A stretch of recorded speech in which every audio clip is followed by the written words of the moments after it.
Vamos começar? Como é que estamos aí?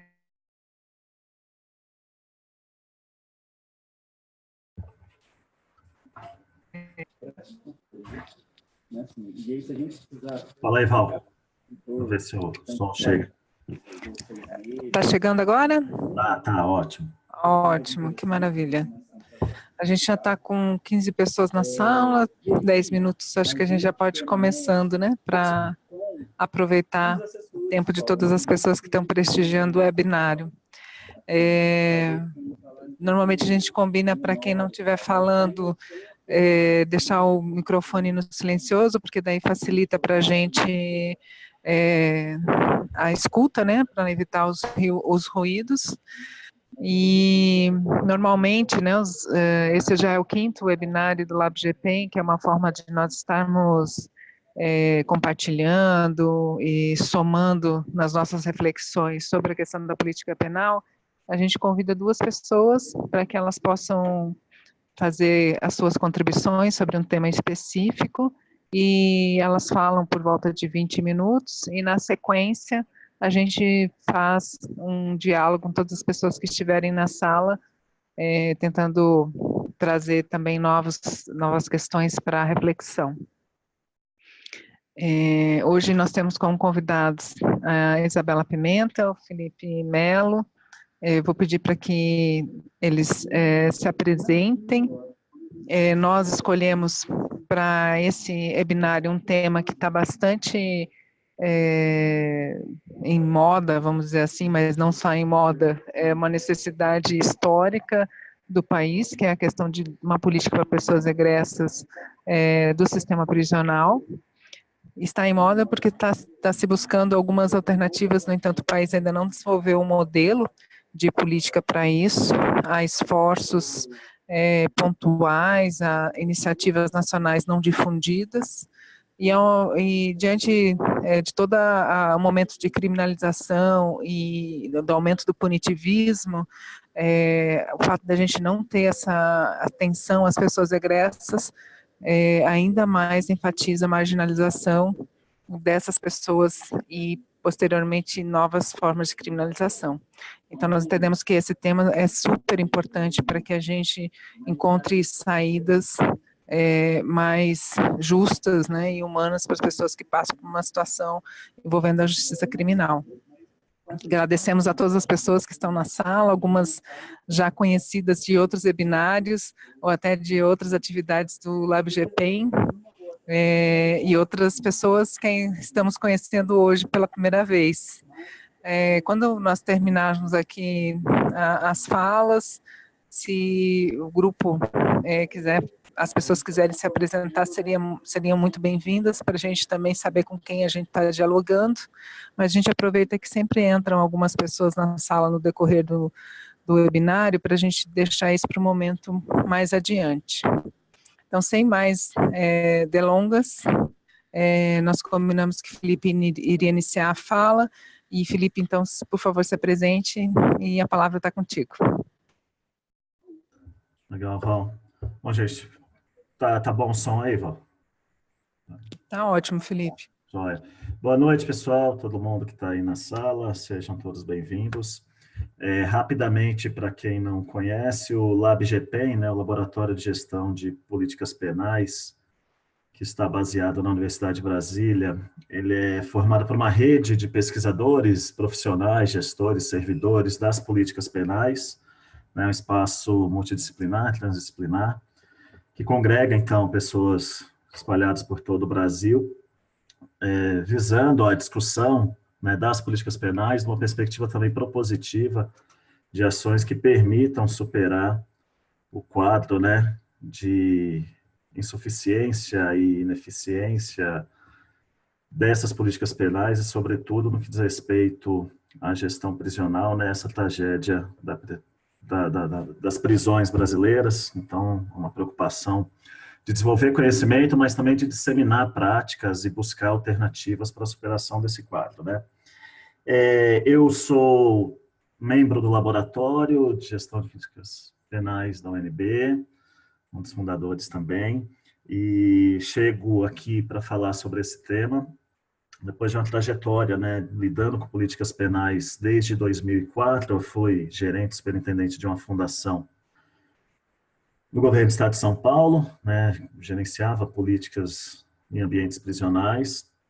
Desde 2015 eu desenvolvo trabalhos por intermédio do PNUD, estive 2 anos junto ao Departamento Penitenciário Nacional, 1 ano como consultor responsável pela elaboração de um modelo de gestão da política prisional, no ano seguinte como consultor responsável pela elaboração de uma proposta de política nacional de atenção às pessoas regressas, e atualmente estou atuando num projeto de cooperação do PNUD com o Conselho Nacional de Justiça, como coordenador técnico do eixo de políticas de garantia de direitos, política de cidadania e garantia de direitos, que envolve também a questão dos egressos prisionais.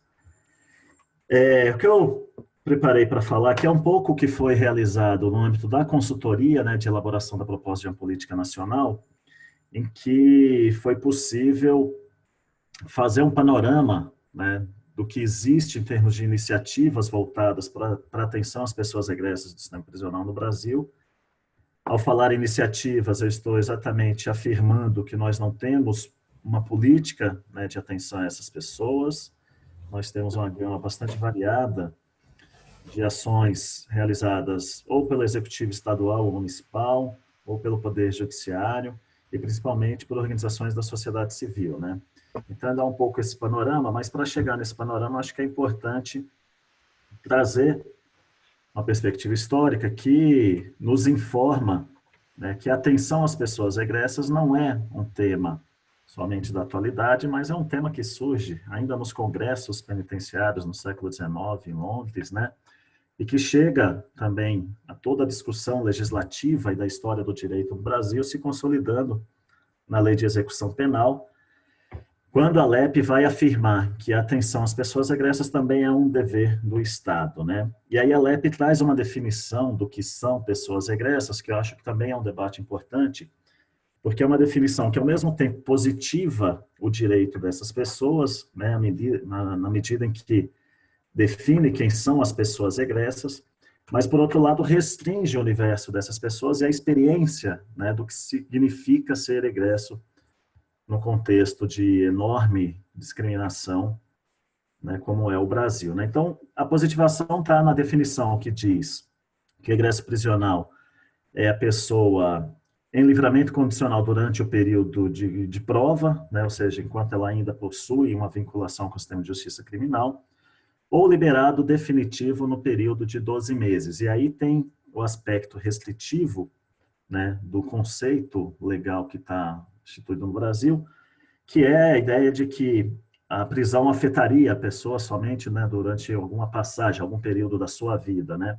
Quando a gente sabe que a prisão acaba por ser uma marca bastante significativa na experiência pós-encarceramento para a maior parte das pessoas que vivem, né, essa experiência da prisão. Por outro lado, a positivação do conceito é importante também porque quando a gente olha para as experiências, para as práticas existentes, né, de atenção às pessoas regressas no Brasil, a gente vê que existe uma enorme dificuldade, sobretudo dos poderes executivos estaduais, de fato chegar a este público que a lei de execuções penais define como egresso prisional.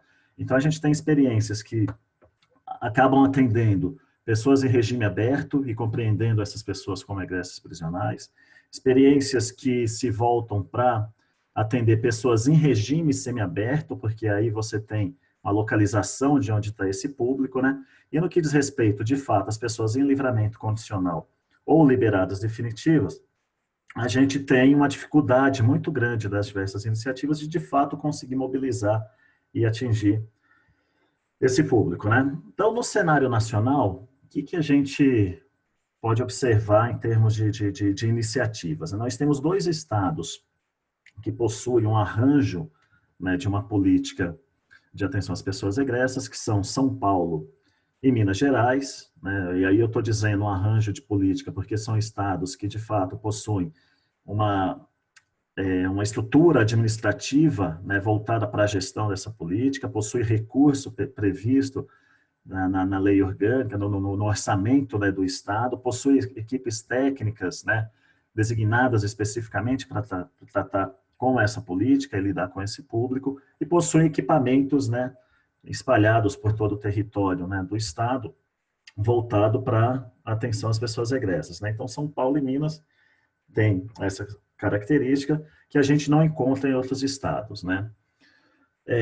Durante o período da consultoria, eu visitei também experiências na Paraíba, em Pernambuco, no Espírito Santo, no Rio Grande do Sul, no Paraná, e aí a gente vai vendo que são iniciativas, como eu disse, né, organizadas, gerenciadas por diferentes órgãos, pode ser o Poder Judiciário, que é o caso da Vara de Execuções de Penas e Medidas Alternativas de Porto Alegre, que tem uma iniciativa voltada ao atendimento a esse público, pode ser iniciativas que articulam poderes, como é o caso do Escritório Social do Espírito Santo, que foi fomentado a partir do CNJ e que é gerenciado pelo Poder Executivo em parceria com o Poder Judiciário, e a gente tem diversas ações, então, da sociedade civil, que são iniciativas importantes, né, mas de baixa escala, de baixa abrangência, embora sejam essas iniciativas que mais nos trazem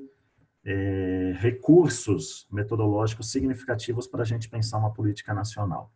Então, eu quero destacar, dentre essas experiências, o caso do Espírito Santo, do Escritório Social, me parece um modelo interessante à medida que possui essa articulação entre judiciário e executivo, o que faz com que haja maior possibilidade de mobilização do público egresso, né, no sentido do que a legislação nos traz, porque a vara de execuções é que faz o encaminhamento das pessoas para o equipamento de atenção, e o equipamento tem como atribuições principais fazer o acolhimento dessas pessoas, fazer o entendimento, né, de suas demandas e buscar encaminhar essas pessoas e articular a rede das políticas públicas, né, de educação, saúde, trabalho, daí por diante, para que recebam essas pessoas, né? Então, o modelo do Espírito Santo me parece um modelo bastante interessante, diferentemente de São Paulo e Rio, que, como eu disse, possuem políticas estabelecidas, né, mas que na ponta, né, nos equipamentos que de fato atendem essas pessoas, há enorme dificuldade de atendimento, seja porque, como no caso de São Paulo, há uma baixa articulação com o Poder Judiciário, né, então, essa baixa articulação com o Poder Judiciário dificulta o atendimento das pessoas, dificulta que as pessoas cheguem a esses equipamentos e dificulta também responder a demandas que são típicas desse período, né, da pessoa, enquanto, principalmente, em livramento condicional, que tem uma série de condicionalidades a cumprir, né. E no caso de Minas Gerais, a gente percebe que há iniciativas bastante válidas nos equipamentos de atenção, mas são também iniciativas muito articuladas a partir da experiência e da inserção que as equipes locais possuem, né. Então, em termos de modelo, que me parece interessante, de disseminação e de interlocução, inclusive com as políticas paulista e mineira, né, de atenção às egressas, me parece que o modelo do escritório social, ele é bem interessante. E aí eu quero destacar também um modelo do Rio de Janeiro, onde eu estive ontem, por sinal, e que estou vendo que Mariana está aqui na sala, que é a rede de atenção às pessoas egressas, né, que é uma articulação de várias organizações da sociedade civil organizada, né, organizações de cunho religioso, com participação também de organizações do Estado, uma vez que o patronato estadual é membro da RAESP, assim como a Fundação Santa Cabrina, que é uma fundação vinculada à Secretaria de Administração Penitenciária. E a RAESP me parece um modelo interessante por duas coisas. Primeiro, a questão da porta de entrada, né? O patronato é o órgão responsável por receber todas as pessoas egressas. E ao recebê-las, ele faz a orientação e o encaminhamento dessas pessoas para a rede. Em segundo lugar, porque a gente tem uma riqueza, uma diversidade muito grande das organizações sociais que participam dessa rede, de modo que essas organizações podem atender, de acordo com seu perfil de ação realizada, diversas demandas das pessoas egressas. Então, a gente tem organizações ligadas às causas religiosas, e aí fazem questão de orientação e acompanhamento, né, de ordem religiosa. A gente tem organizações ligadas à questão de tratamento de dependências químicas, uso abusivo de álcool e drogas. Tem organizações de abrigo, albergue, ou seja, várias demandas que são apresentadas pelas pessoas egressas, a gente tem um conjunto de organizações ali que pode atender. Por outro lado, a RAESP também possui uma fragilidade enorme, eu destaquei isso na minha conversa ontem, que é exatamente que o atendimento realizado por essas organizações lá na ponta é o que se torna mais fragilizado, porque depende sempre de uma captação de recursos que vai sendo possibilitada de acordo com projetos ou com mobilização voluntária das pessoas, ou seja, não há um financiamento, não há um investimento público que garanta a permanência, a perenidade dessas ações de atendimento direto às pessoas egressas, né? Outra questão relevante que a RAESP nos mostra é que é preciso que as políticas de atenção às pessoas egressas estabeleçam mecanismos eficientes de comunicação e de vinculação com as pessoas ainda durante o período de cumprimento de pena privativa de liberdade.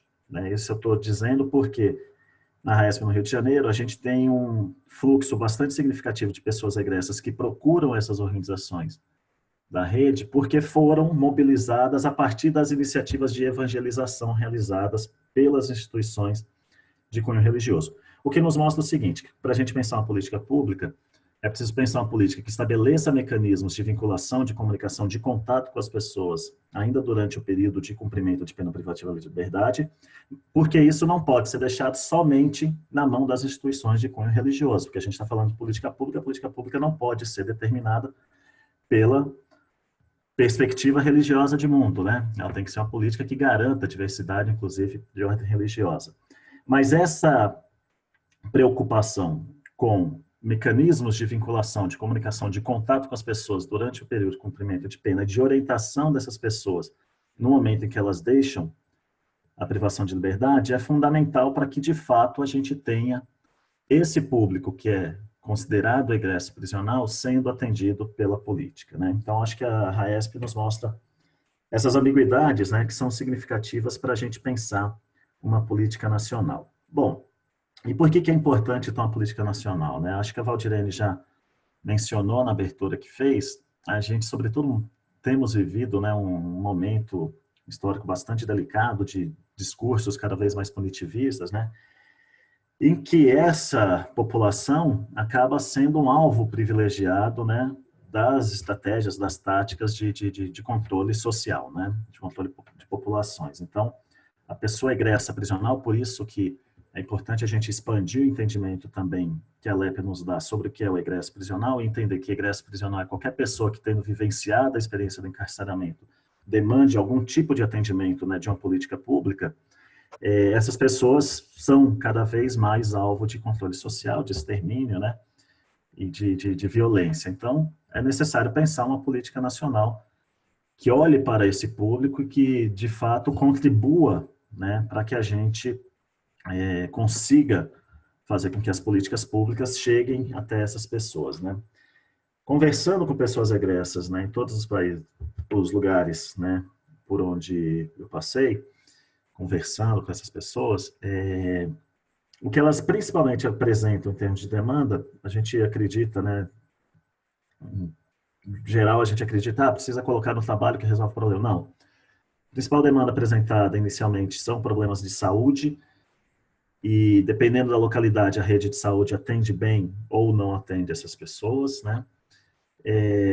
Na sequência vem questão de moradia, vinculação com família, né, e depois aparece a questão do trabalho de forma bastante forte também, porque aí é isso, a pessoa sai, ela precisa dar conta da sua vida material aqui fora, né, mas não é o trabalho um indicativo de que, conseguindo emprego para as pessoas, a gente vai tirá-las do crime, né, por isso o objetivo também de uma política pública voltada a esse público, as pessoas egressas, não deve ser prevenir a reincidência, não deve ser tirá-las do mundo do crime, mas deve ser oportunizar, né, o acesso àquilo que lhes é devido, né, pelo Estado, para que a pessoa, a partir desse acesso, possa ter condições de fazer suas escolhas e construir seus caminhos também no mundo público, né. Então, a política pública, né, e uma política nacional, ela deve ser pensada, sobretudo, para que a gente possa ter, no âmbito federativo, né, de todos os entes federativos, diretrizes, princípios, né, que assegurem esses direitos e que permitam às localidades, municípios ou os estados instituir os seus equipamentos de atenção a essas pessoas, mas baseado no entendimento comum sobre qual que é o objetivo dessa política, qual é a sua finalidade. Nessas experiências também visitadas, a gente foi tirando vários elementos para poder construir um modelo de referência que ele se encontra. Não, ele não se encontra disponível no site do Departamento Penitenciário Nacional, ele deveria estar disponível no site do Departamento Penitenciário Nacional, mas nesse documento de referência, então, a gente propõe que os estados, né, que o Departamento Penitenciário, como órgão da União, né, responsável pelo fomento e pelo direcionamento da política prisional, seja indutor, então, de uma política, né, que permita aos estados e municípios instituírem equipamentos voltados à atenção à pessoa egressa.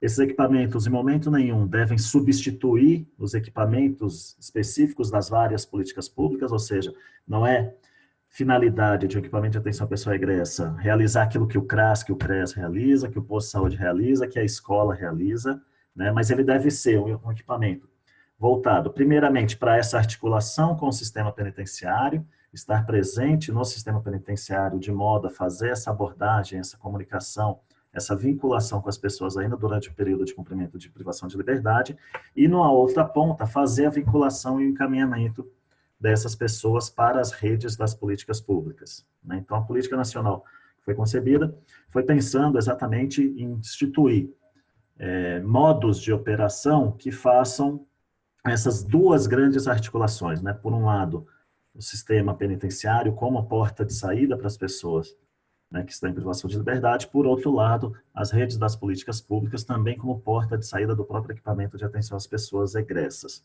E aí, um papel fundamental para o Poder Judiciário, que é, de fato, estar alinhado com esses equipamentos de atenção às pessoas egressas, para que, primeiro, as pessoas possam chegar a esses equipamentos também por orientação e encaminhamento do Poder Judiciário, que é responsável pelo acompanhamento do cumprimento de condicionalidades das pessoas, e por outro lado, porque a participação, né, o exemplo que Minas Gerais nos mostrou, é que participação das pessoas egressas em atividades realizadas pela política de egressos permitiu relaxamento, diminuição das condicionalidades de penas que as pessoas estão submetidas. Então, por exemplo, a pessoa que participa de atividades de cursos do PRESP, ao invés de se apresentar mensalmente na vara de execuções para assinar o livro, a carteirinha, qualquer coisa assim, ela poderia se apresentar a cada 3 meses. Isso, na vida da pessoa egressa, exerce um impacto enorme, porque a gente já viu situações, por exemplo, de pessoas que foram demitidas, né, do trabalho, ou que perderam vagas em cursos de qualificação ou escola, coisas assim, porque mensalmente tinham de se ausentar, né, dos seus lugares, e, obviamente, a pessoa não vai chegar no trabalho e falar assim, eu preciso faltar amanhã porque eu estou indo na VEC, assinar carteirinha de egresso, né? Agora, tendo um acompanhamento do Poder Judiciário e do equipamento de egresso, a gente entende que é possível criar formas de relaxamento também dessas condicionalidades de pena, né? Ou seja, a participação também do Poder Judiciário, ela é fundamental para que a gente tenha uma política efetivamente funcionando e correspondendo às necessidades dessas pessoas, né? Então, no cenário atual, o que nós temos para já ir finalizando, a gente tem iniciativas bastante dispersas, com orientações, fundamentos, diretrizes ainda mais dispersos, com a enorme fragmentação e baixa sustentabilidade dessas iniciativas frente às demandas que são apresentadas às pessoas egressas, e também uma baixa condição de responder a essas próprias demandas, né? A gente ouve bastante pessoas que relatam dificuldade de acesso à escola, por exemplo, porque por mais que educação seja direito de todos, quando a pessoa é egressa da prisão, sobretudo em pequenas localidades, a diretoria da escola, a primeira coisa que vai falar é assim, não quero bandido aqui na minha escola. Então, diante desse quadro de fragmentação que nos parece urgente, não só fazer esse debate que nós estamos realizando hoje, mas disseminar, inclusive, a preocupação com relação à necessidade de que a gente tenha, de fato, uma política nacional de atenção a essas pessoas. Acho que é isso. Fico por aqui, fico para o nosso debate.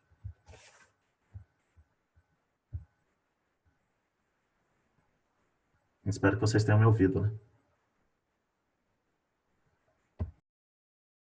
Ouvimos. Val, posso continuar então? Tá. Bem, para quem entrou na sala agora, a gente combinou do Felipe iniciar o debate, né, com a experiência brasileira, né, sobre o assunto, e em seguida eu ia trazer alguns elementos a partir da experiência canadense, né. Felipe se apresentou, né, no final a gente vai abrir para as pessoas se apresentarem também, né? A gente já conhece algumas pessoas, mas tem pessoas que a gente não conhece. Então, bora lá. Meu nome é Isabela, eu sou antropóloga, né? Trabalho com o assunto da justiça criminal desde 2008, aproximadamente. Esse assunto é um assunto que, assim, me toca muito, é um assunto que eu tenho muito interesse. Não é à toa que eu escolhi esse assunto para desenvolver durante o doutorado, né? É a partir disso que eu tive a possibilidade também de ter uma experiência de trabalho e de estudo no Canadá, né? Quando a gente fala do Canadá, né, é importante colocar por que foi o Canadá o local escolhido, né? E não outro país, né? Tem a ver justamente com o fato do Canadá ter uma política para egresso, né? Então, assim, diferentemente do modelo que a gente tem no Brasil, que são iniciativas pontuais e dispersas, como o Felipe colocou, né? No Canadá a gente tem uma política instituída, né? Então, você tem orçamento próprio destinado para isso, né? Então, eu trabalhei no Ministério de Segurança Pública, que à época, né, eu acho que até hoje ele continua sendo responsável pela gestão das prisões, né, das penitenciárias federais. É como se fosse o nosso DPEM aqui. Lá é o Serviço Correcional do Canadá. Então ele tem recurso próprio para isso, para destinar para as províncias, né, que são os estados, né, vamos dizer assim, canadenses, né, e os próprios estados, né, ou seja, as províncias também têm recurso, né, destinado para isso.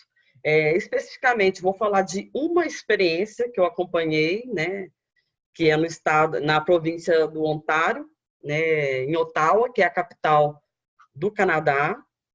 Então, eu fiquei no Canadá durante um ano, né, e durante esse um ano, além de trabalhar no Serviço Correcional do Canadá, entendendo essas iniciativas, especialmente para presos e egressos, né, do sistema prisional, eu também participei, né, e acompanhei durante um ano, de perto, um programa de pré-emprego e de emprego no equipamento, né? Então, a gente estava falando aqui, o Felipe estava colocando da questão dos equipamentos, né? Então, assim, lá eu pude acompanhar essa rotina todos os dias, entender como é que funciona essa questão dos protocolos, né, do atendimento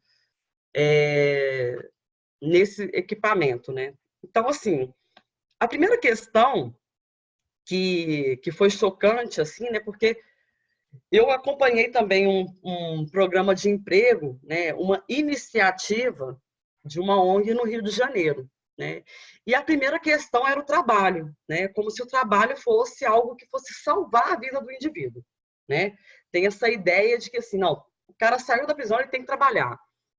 Só que isso não é bem assim, né? O Felipe estava colocando que as questões iniciais e principais, né, as primeiras demandas são relacionadas à saúde, à moradia, e isso no Canadá é o que cria justamente o programa de pré-emprego, né? Então, assim, não são todas as pessoas egressas que vão ser clients, que eles chamam de clientes, né, do programa de emprego, porque não são todas que estão aptas para trabalhar.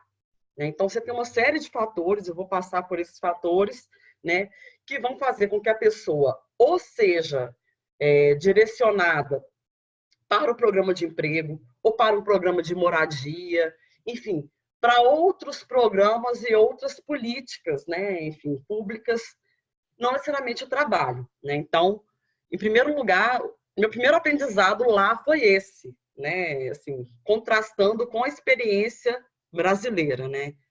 Então, esse é o primeiro aprendizado. A segunda questão é a questão também dos próprios egressos, né? Assim, quem são esses egressos, né? Assim como no Brasil, a gente tem egressos que têm baixa escolaridade e que geralmente estão acessando, falando de perfil do egresso, né?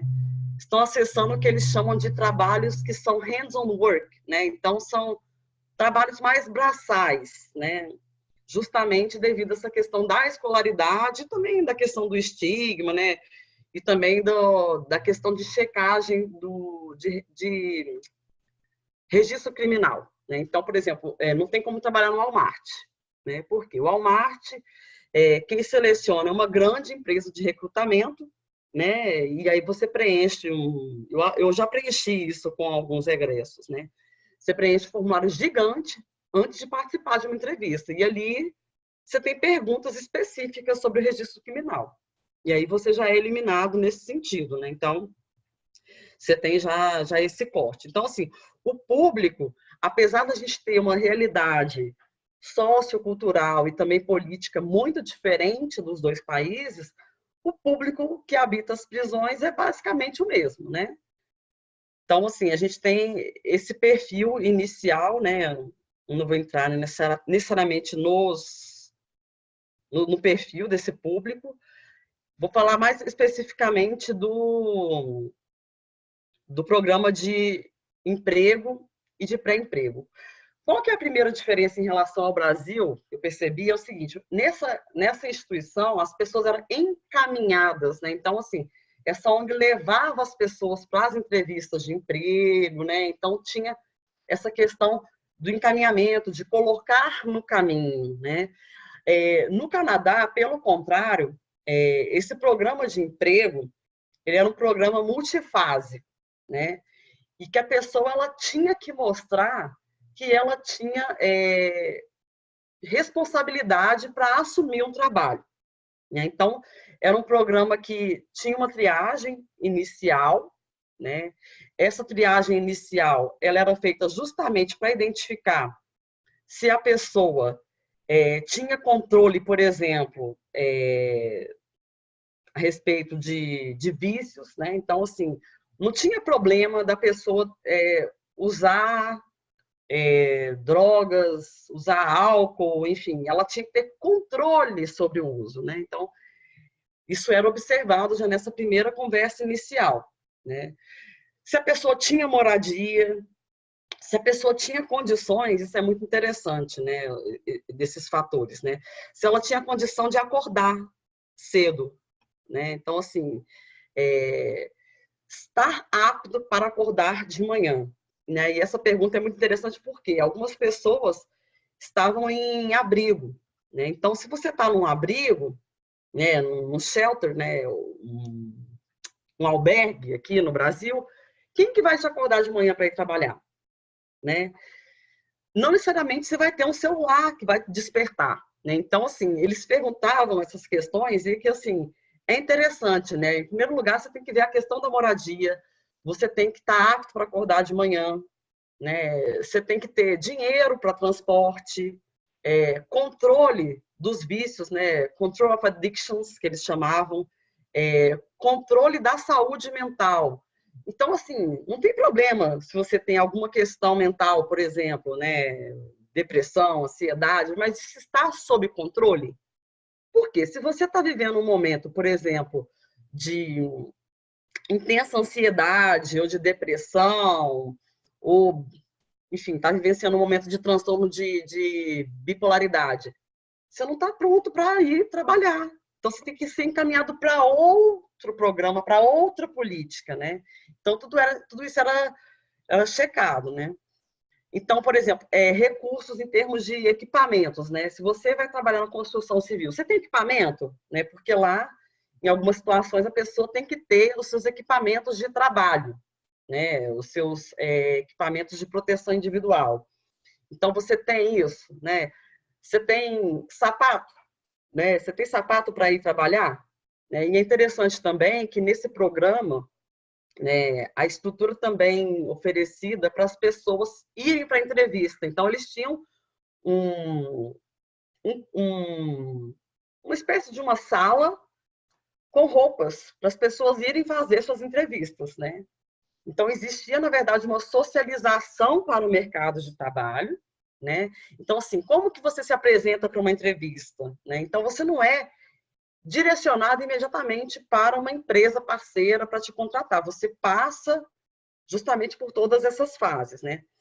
E falando ainda desses fatores, né, eles checavam também a questão da documentação, se a pessoa possuía todos os documentos necessários, né? Lá não são tantos como aqui a gente tem, né? Porque aqui a gente tem que ter título de eleitor, por exemplo, né? Que é uma questão que inviabiliza a entrada no mercado de trabalho formal para muitos egressos, né? Porque você não consegue tirar o título de eleitor enquanto você está, por exemplo, no semiaberto, enquanto você não terminou a sua pena, né? Então, isso aí era um problema que a gente enfrentava no Rio. Você tem conta bancária, então, assim, a conta bancária você tem que ter. Né? Então, assim, tudo isso, né, ele era avaliado para depois a pessoa, de fato, participar desse programa de emprego, né? Ou mesmo de pré-emprego, porque ela poderia participar do programa de emprego e de pré-emprego. Claro que atendendo a essas condições anteriormente elencadas. Mas se durante o processo, né, do programa de emprego ou de pré-emprego, se os profissionais que lidavam com esses egressos percebessem que aquela pessoa não estava ainda apta, ela poderia ser encaminhada para outra iniciativa. O que eu quero dizer com isso é o seguinte: a pessoa que chegava constantemente atrasada, né? Então, isso aí já era algo considerado um elemento indicador de que a pessoa não estava pronta para trabalhar, né? Outra questão também, a pessoa chegava com, enfim, com cheiro de álcool, né? Para um encontro. Ela não está preparada. Isso tudo era avaliado como elemento, né? Como o indicador que eles chamam de Job Readiness Factors, né? Como fatores que indicam se você está preparado, se você está apto ou não para ser inserido no mercado de trabalho, né? E se você não está, você precisa tratar disso antes. Quais são as questões, né? Então, os clients, né? Eles não chamam as pessoas de offenders ou de convicts, né? Eles são clientes, né? E aí, ser estrangeiro, né? Especialmente num país que tem uma língua diferente da sua, é muito bom porque te permite fazer várias perguntas, né? E uma vez eu cheguei para a minha chefe no Serviço Correcional do Canadá e eu falei assim, mas por que você chama, né, de clients? Porque eu entendo clients, a pessoa que chega no McDonald's e pede um hambúrguer, né, ela é um cliente, ela está ali, está comprando um serviço e está, enfim. Ela falou assim, Isabela, eles são clientes porque eles estão acessando uma política pública. Eles são os clientes dessa política pública. Né? Então, de fato, é algo bem diferente do que a gente observa aqui no Brasil. Né? E lá tem essa questão da normalização do indivíduo. Então, o indivíduo ele precisa passar por etapas. Né? E essas etapas envolvem, por exemplo, a construção do currículo. Né? Que é algo que eu não observei no Brasil. Então, eles davam muita atenção a isso, né? Se a pessoa passou pela triagem, né, inicial, e a pessoa identificou que está apto para trabalhar, para acessar o programa de emprego, o que acontece? Ele vai participar para ter uma construção coletiva do currículo. Se é que essa o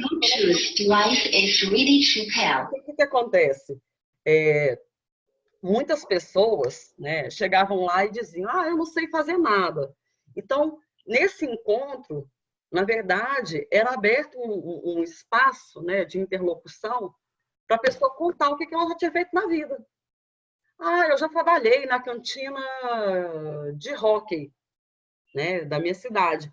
Aí, peraí, então você sabe matemática, você sabe lidar com dinheiro, né? E até algumas habilidades que eram utilizadas por essas pessoas enquanto elas estavam, vamos colocar assim, no mundo do crime. Quando eu fizer isso aqui, eu estou chamando mundo do crime, é o que eles me diziam, que é uma categoria nativa, né? Enfim, quando eles diziam, né, enfim, eu roubava carro, vendia peça, opa, sem de mecânica, né? Então, essas habilidades vivenciadas no mundo do crime, pô, o cara era gerente, né? Vamos supor que ele fosse gerente da Boca, né? O cara, ele sabe matemática, ele é um cara que consegue gerir pessoas, ele tem competências gerenciais. Agora, como é que você transforma isso em algo possível de se colocar num currículo, né? Então, isso era o que essas profissionais faziam, né? Elas transformavam aquele relato da experiência do crime, né, do mundo do crime, em algo aproveitável num currículo, né, junto com a pessoa. Então, elas iam escrevendo isso e marcavam mais um encontro. Então, vocês percebem que existe, na verdade, um processo normalizador, né, como diria o Norbert Elias, né? A pessoa vai sendo instruída para estar no mundo do trabalho. E isso, por mais que pareça natural para a gente, né? Eu conversava muito com os funcionários, né, desses programas de emprego, é algo que precisa ser conversado. Olha, você precisa se barbear para ir, né, procurar trabalho.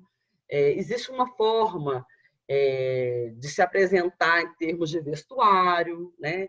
A gente não pode partir do pressuposto que todo mundo tem o mesmo repertório e que consegue estar no mundo do trabalho da mesma forma. E isso era, de fato, ensinado e comunicado com essas pessoas, né? Então, assim, era muito diferente, né, comparando com a realidade que eu experienciei no Brasil. Então, na construção do currículo, né, as pessoas relatavam, né, e no outro encontro, o currículo ia ser lido junto, né, junto com o egresso, né, ou com a pessoa que ainda estivesse, né, em cumprimento de pena, né, regime aberto, semiaberto, enfim. Então, a pessoa podia discordar, né? Vamos supor que a funcionária entendeu que ele tem excelentes habilidades em matemática. E aí ele fala assim, não, excelentes não. Eu sei somar, eu sei dividir, mas não sou tão bom assim em matemática. Ah, não, então vamos ajustar. Então, o currículo era ajustado, né? E enquanto isso, né, essa pessoa recebia uma tabelinha, um papel mesmo, né? Uma tabelinha, né? Ou mais de uma tabelinha, para mostrar o que ela estava fazendo enquanto isso, né? Job search. A pessoa tinha que mostrar para a instituição que ela estava empenhada em fazer buscas por trabalho, né? E na própria instituição havia não só computadores, mas também monitores, né, e outros funcionários para ajudar essa pessoa a fazer a sua job search. Então, assim, vamos lá, vamos olhar, né? Aqui a gente tem o Cine, né, que é o Sistema Nacional de Empregos, né? Eles também têm um banco de empregos, né? Não só a nível federal, mas também a nível provincial, né? Como é que a gente olha na internet emprego, né? Então, essa pessoa tinha que, no encontro seguinte, apresentar, né? O que ela olhou, né? Então, tinha lá o nome da empresa, qual que era o cargo, né? Qual que era a fase que estava? Ela aplicou, né? Ela se submeteu ao processo seletivo, participou de entrevista. Então, existia, na verdade, um controle e um acompanhamento, né, dessa aderência ao programa, né? Então, a pessoa está aderindo ao programa, né? Então, existia esse acompanhamento, né? Então, o currículo acertado e a pessoa também mostrando que ela estava apta, né, para, de fato, concorrer a uma vaga, ou através de um encaminhamento da instituição, ou por si só, através da Job Search, ela permanecia no programa, né? Ela tinha, na verdade, que mostrar que ela estava apta também a se tornar um cidadão seguidor da lei, né? Que eles chamam de law-abiding citizen. Então, você está a fim, de fato, de mudar sua trajetória, né? Não tinha nenhum problema se a pessoa não quisesse mudar, né? E, aliás, havia pessoas que faziam usos diferenciados do programa, né? Eu conheci um cara que ia lá para o programa para quando o parole dele, né, enfim, que a gente não tem aqui, né, o parole officer dele ligasse para a instituição, falar, não, fulano está aqui.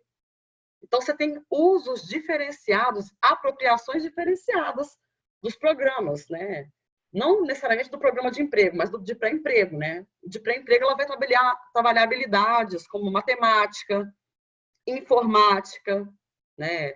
Línguas também, né? Porque o Canadá, você tem muitos imigrantes, né? Então, às vezes, a pessoa, para entrar no mercado de trabalho formal, precisava estudar um pouco mais de inglês, né? Ou ela era, por exemplo, da província do Quebec, ela sabia francês, mas estava no Ontário, precisava melhorar o inglês. Então, assim, você tinha ali essas questões para serem trabalhadas, inclusive através de encontros, assim, temáticos, né? Por exemplo, como se comportar em uma entrevista,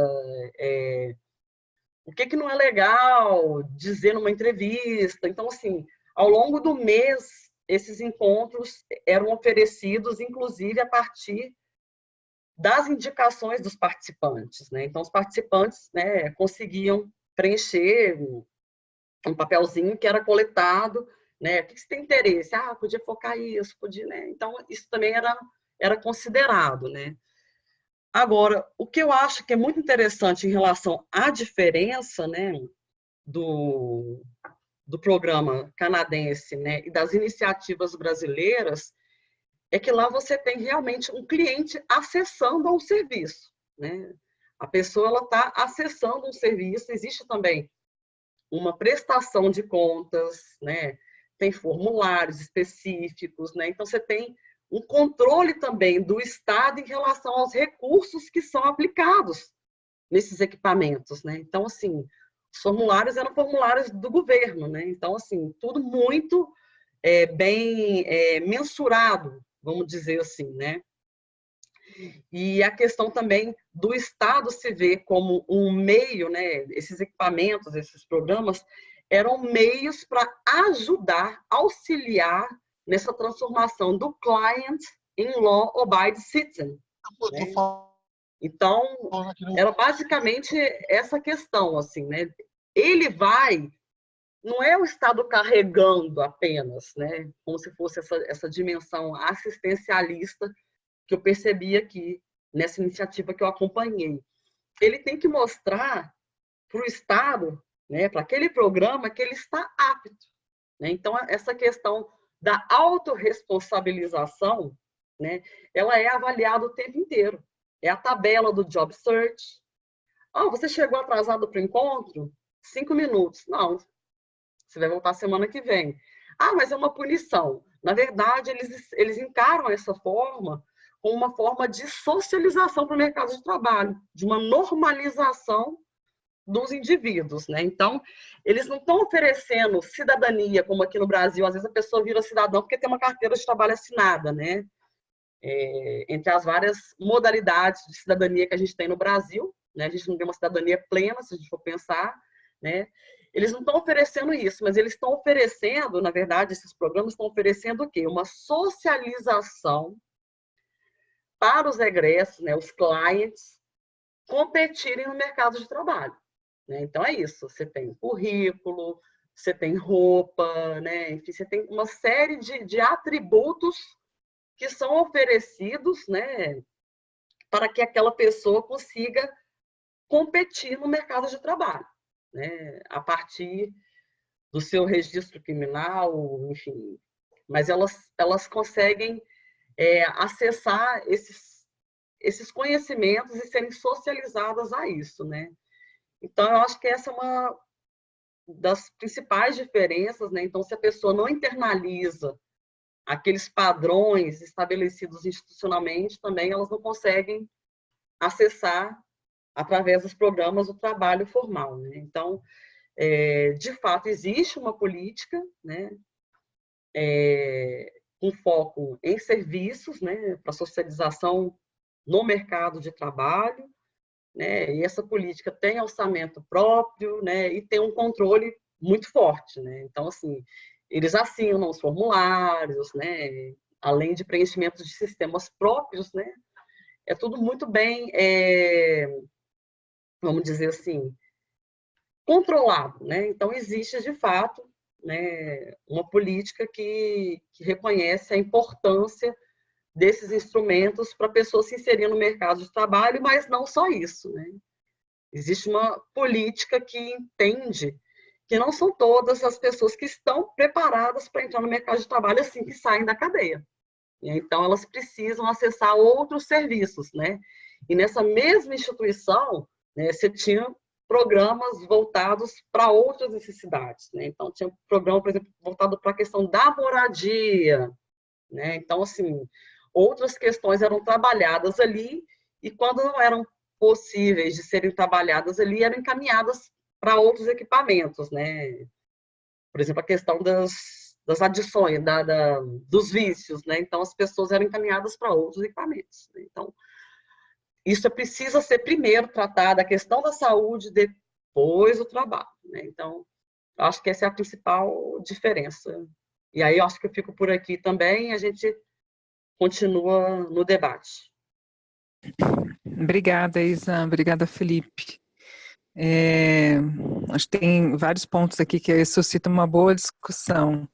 Mas antes da gente caminhar nessa discussão, acho que valeria a pena a gente conhecer as pessoas que estão na sala e as pessoas, então, que quiserem, e a gente gostaria que todas quisessem, mas, claro, se alguém não puder agora, fica à vontade, falar seu nome, de que cidade que está falando, e se está ligado a alguma instituição, alguma universidade, alguma outra instituição, para a gente poder também ampliar aí a visão da nossa rede.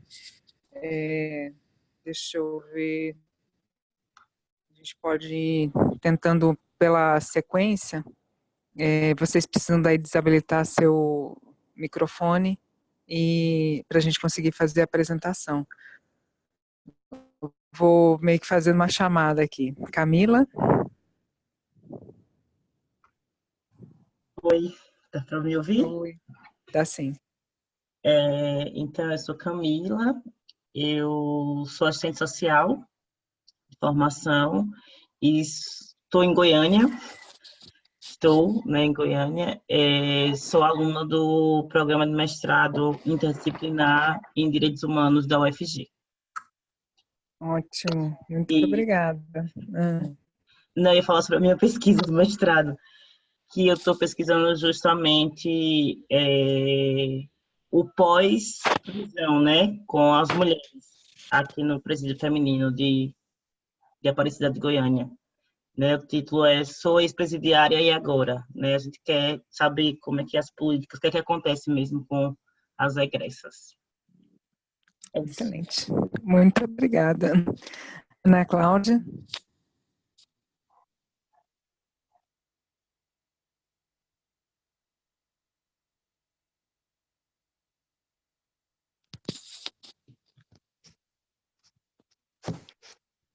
Não? Tem um microfonezinho ali embaixo que Oi. precisa habilitar. Boa noite, eu sou Ana Cláudia Camuri, sou psicóloga, estou morando em Brasília agora, porque estou como perita do Mecanismo Nacional de Prevenção e Combate à Tortura, e também estou como pesquisadora no LabGPEN. Obrigada, Ana. Guiomar?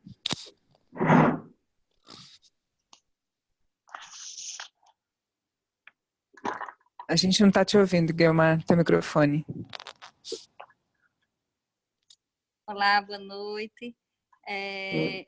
Sou Guiomar, sou servidora do programa Novos Rumos na Execução Penal, um programa do Tribunal de Justiça do Rio Grande do Norte. Como voluntária, sou da Pastoral Carcerária, também integro o Comitê de Prevenção e Combate à Tortura, Conselho Penitenciário, aqui do Estado.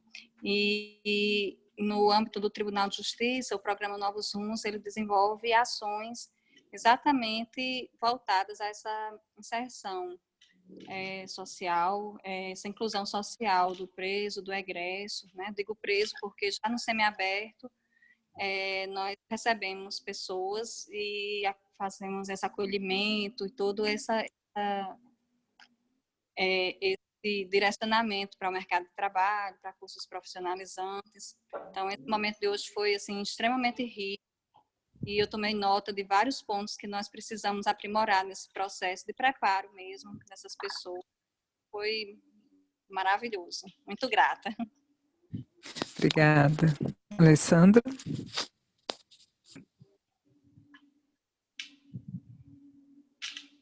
Olá, boa noite. Eu sou Alessandro. Sou inspetor penitenciário de carreira aqui no Rio de Janeiro. E desde 30 de outubro do ano passado, eu estou funcionando como subcoordenador da Coordenação de Patronatos e Acompanhamento das Penas e Medidas Alternativas, da qual a coordenadora é a Mariângela.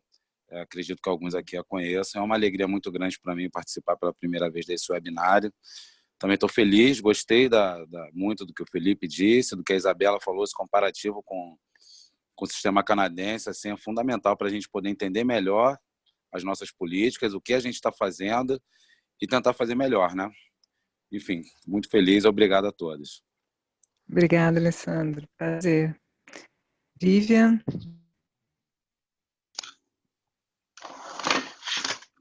Olá, boa noite. Eu sou Vivian, trabalho atualmente na Secretaria de Segurança Pública do Distrito Federal, na coordenação de alternativas penais, a ser futuramente denominada Coordenação de Políticas Penais. Muito obrigada, Vivian. Ana Duarte? Boa noite, meu nome é Ana Paula, eu trabalho numa penitenciária aqui em Unaí, Minas, próximo a Brasília, e eu trabalho no setor de trabalho e produção, né, com os presos que estão sendo inseridos no trabalho na penitenciária. E eu estou desenvolvendo uma monografia no curso de especialização em gestão pública municipal, com a parceria de trabalho que é firmada entre a penitenciária e a Prefeitura Municipal de Unaí. Interessante, muito obrigada, Ana. Paloma? Oi, eu sou Paloma, trabalho na Secretaria de Justiça do Distrito Federal há mais de 10 anos, trabalho com socioeducação, mas no início trabalhei com adultos, né? Tanto na prestação de serviço à comunidade, na vara de execuções de penas e medidas alternativas, e também com egressos em uma ONG aqui, a gente fazia um trabalho com pessoas no CPP, né, que já estavam saindo, já estavam no regime de semi-liberdade. Hoje, no Distrito Federal, é um desafio pensar em políticas de egressos também na socioeducação, né, para jovens adultos, né, a gente não tem nada. E a Secretaria de Justiça tem essa prerrogativa, né. É isso. Legal, Paloma, obrigada também. Tem uma pessoa que eu não consigo identificar pela tela, está só como iPhone. Quem será?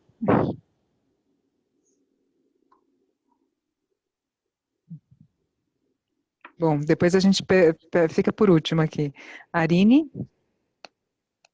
Boa noite a todos. Eu acho que minha câmera não está aparecendo, não é? Vocês estão conseguindo ver? Não conseguimos, Arine. Mas pode falar, estamos te ouvindo. Acho que agora foi. Boa legal. noite a todos.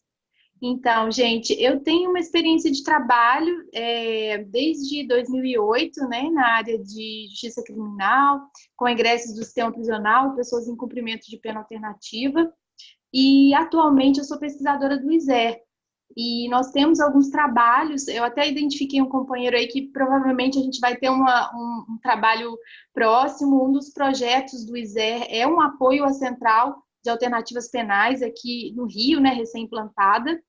E o seminário tem sido muito interessante, o webinário foi muito interessante. Eu acho que a possibilidade de a gente estar conversando, se articulando, né, e conhecendo as outras pessoas que também estão atuando nessa pauta, essa troca, né, de informações é muito importante, é muito rica.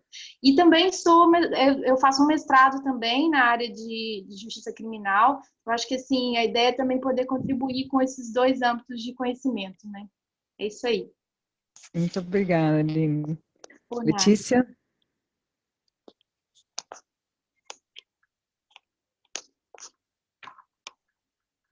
Boa noite.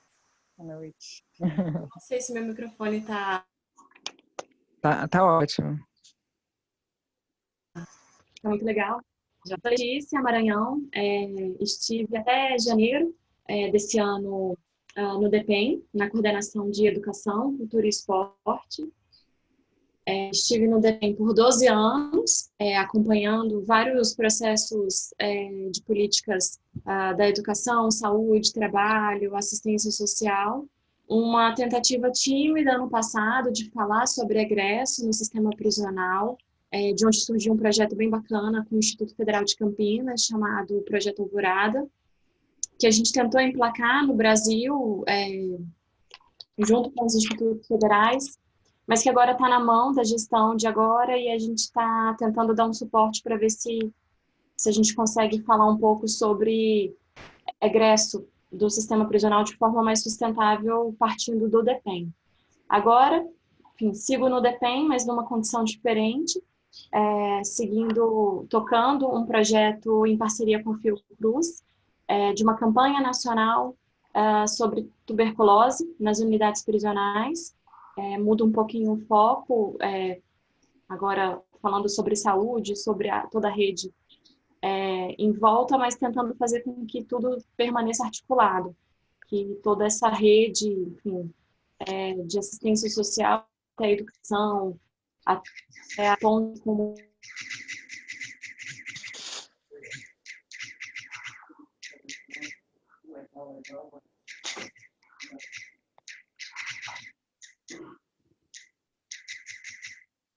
Acho que o som da Letícia travou, a minha imagem também.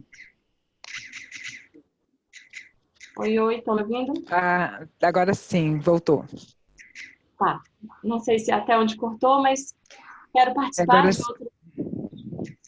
nós ouvimos que você estava agora num outro foco com a saúde. Isso. E, enfim, quero seguir com toda a articulação de rede. Acho que apesar do projeto de TB, onde estou à frente agora com uma nova equipe, trate especificamente do foco de saúde, eu acho que a gente permanece com a necessidade de articular todas as redes. Para quem está dentro da unidade prisional, para quem está fora, familiares, servidores. Esse é o objetivo. Gostei muito das falas de Isabela e Felipe. Acho que quero muito participar de outros momentos como esse, são ricos, fazem com que a gente encontre outros argumentos, que a gente repense algumas questões. Muito legal, obrigada.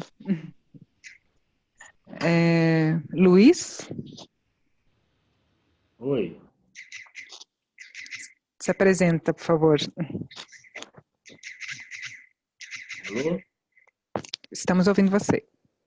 Luiz Marcos de Rondônia, da ONG Acuda. Ótimo saber, Luiz. Um aprendiz de você, um aluno. E eu ouço as suas falas com muita alegria. Me dá muita esperança. Sabe? É um presente, trabalho com egressos. É um presente da minha vida. É só isso. Muito obrigado. Obrigada, Luiz. É ótimo te ver por aqui, viu? E Deli?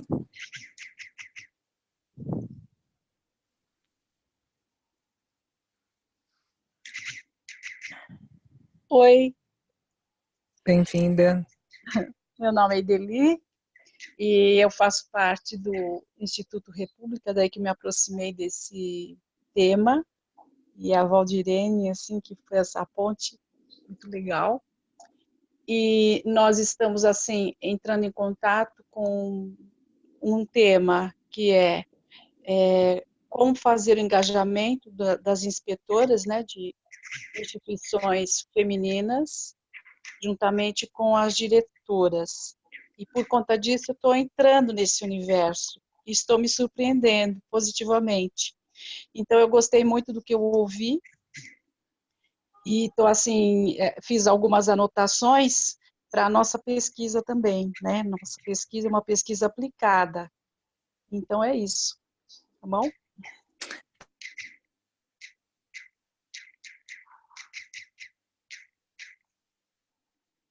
Travou.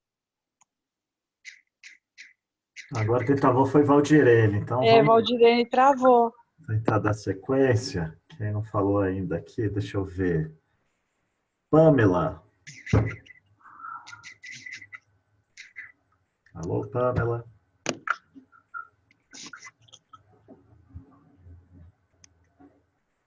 Pamela, libere seu microfone está fechado. Isso.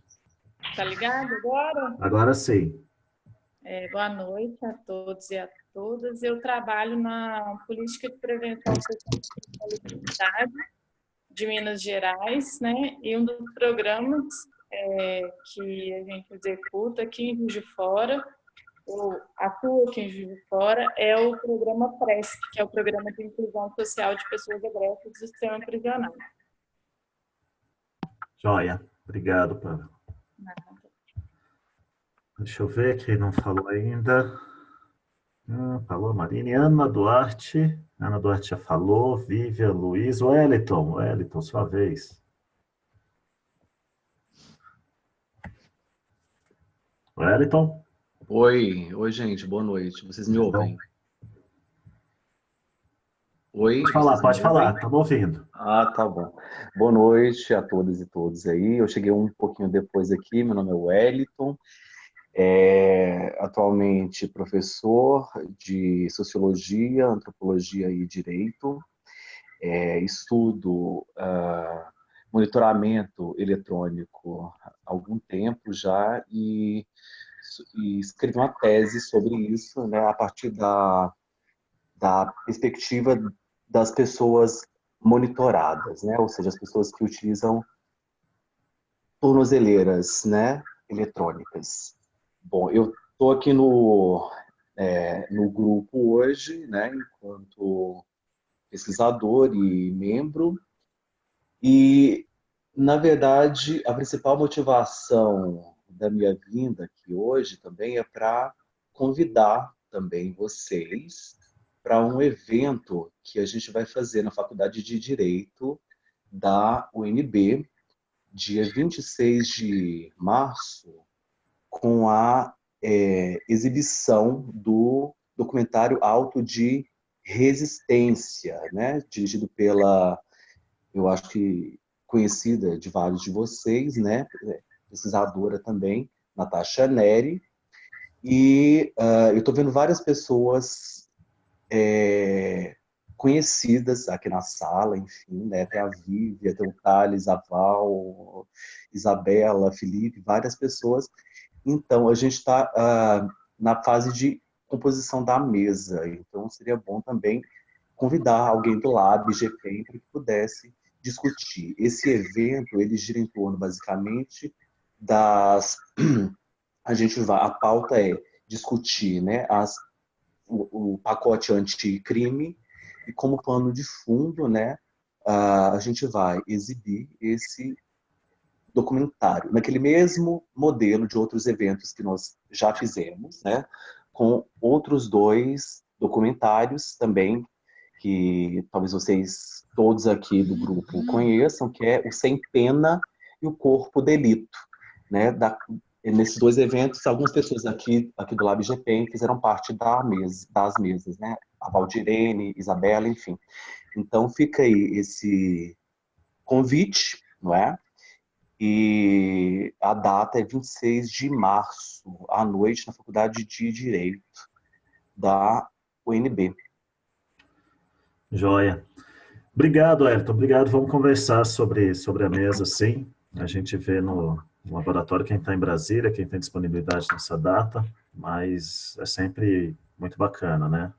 As outras atividades que já foram feitas sempre foram legais, acho que a gente combina. Beleza. Obrigado pelo convite. Dandara, tua vez. Oi, gente, boa noite. Dandara, trabalho com comunicação e pesquisa no Instituto Igarapé.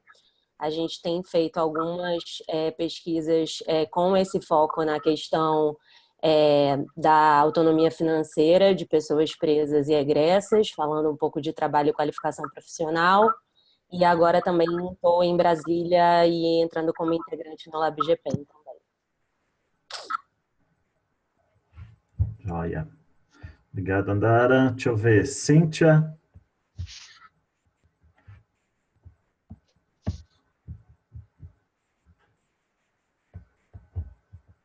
Cíntia, consegue falar? Oi, gente. Não sei se vocês estão conseguindo me ouvir. Eu estou tentando me equilibrar entre o celular, estou falando com vocês pelo celular, e assistindo pelo computador.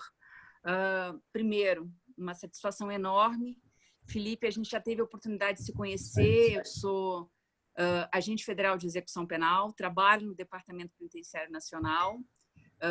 Tenho entre as minhas leituras de cabeceira o trabalho que você desenvolveu em relação à questão dos egressos.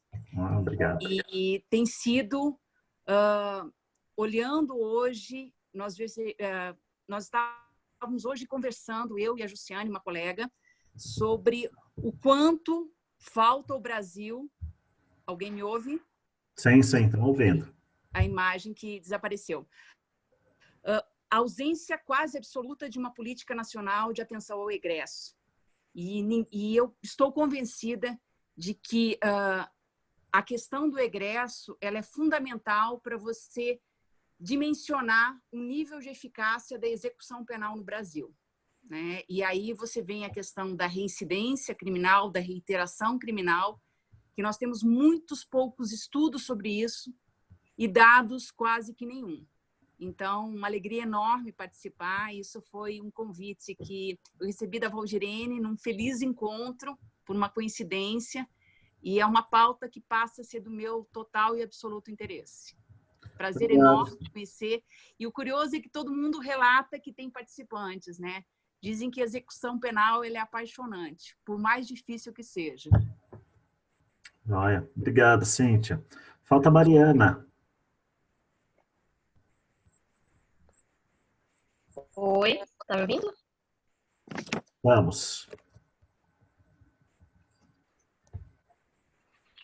Boa noite, eu sou Mariana Leira, assistente social, sou pesquisadora do ISER, trabalho junto com a Arine, que se apresentou anteriormente. Faço parte da rede de apoio ao egresso do Sistema Penitenciário do Rio de Janeiro, que o Felipe mencionou na sua fala, e participou de um evento da rede sobre esse de ontem, né, no Banco da Providência, de inclusive Isabela daí. Não sei se é a mesma Isabela que me visitou alguns anos atrás. É um prazer estar participando aqui com vocês. Joia, obrigado, Mariana. Estou vendo que entrou na sala. Andara, Alessandra, todo mundo. Desculpa, eu te cortei porque eu tinha parado o som para mim aqui, seu som estava cortando. Mariana, sou eu mesmo. Isabela? É a própria. E eu que falei com o Felipe, vai procurar a Mariana. Não, eu sei que eu falei assim, eu acho que é a Isabela que esteve lá comigo há alguns anos atrás. Nem sei. É a própria.